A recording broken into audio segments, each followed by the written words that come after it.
So what is the difference between a sole proprietor, a sole proprietorship, a freelancer, a self-employed individual, a business owner, and an independent contractor? Well, really, there's not really much of a difference. Like any human entity that's engaging in business activity is self-employed. They're an independent contractor, they're a sole proprietor. It's kind of all the same. There's some very minor nuance, but yeah, it's basically the same thing. So in business, typically a human entity engaging in business activity without, incorporating is considered just by default a sole proprietor or a sole proprietorship business. And now if it's just one person involved in that business, and because sole proprietor means sole owner, it means there's just one owner.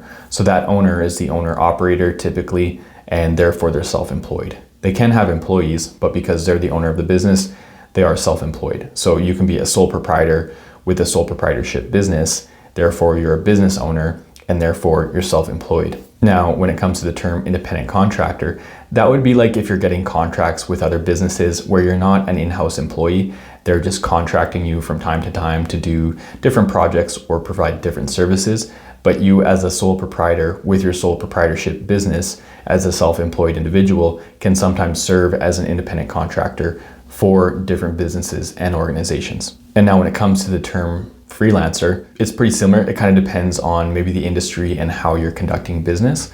Like typically a freelancer is maybe more of like a graphic designer or a website designer or a voice actor or something like that, where they're acting as independent contractors where, different individuals or different businesses hire them, but they're freelance because they're not tied to any one organization. Like they're not an employee of any organization or business. They're just solo. They're a solopreneur, if you want to call it that. They're a sole proprietor, they're self-employed. It's really pretty much all the same, at least in legal terms. There are some that would make more sense depending on what you do in your industry. Like for myself, I'm self-employed. I have my business registered, so I'm a sole proprietor with a sole proprietorship business.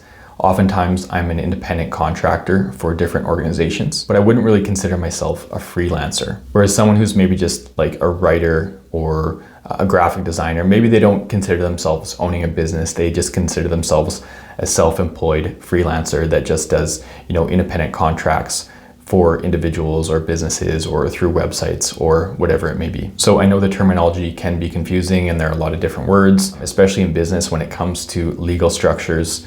It can get complicated, and then when you throw in like trade names versus business names versus DBAs, those are pretty much all the same thing too. So yeah, it gets confusing, but I hope this video cleared that up a little bit and just offered some insight into that terminology all works and makes sense.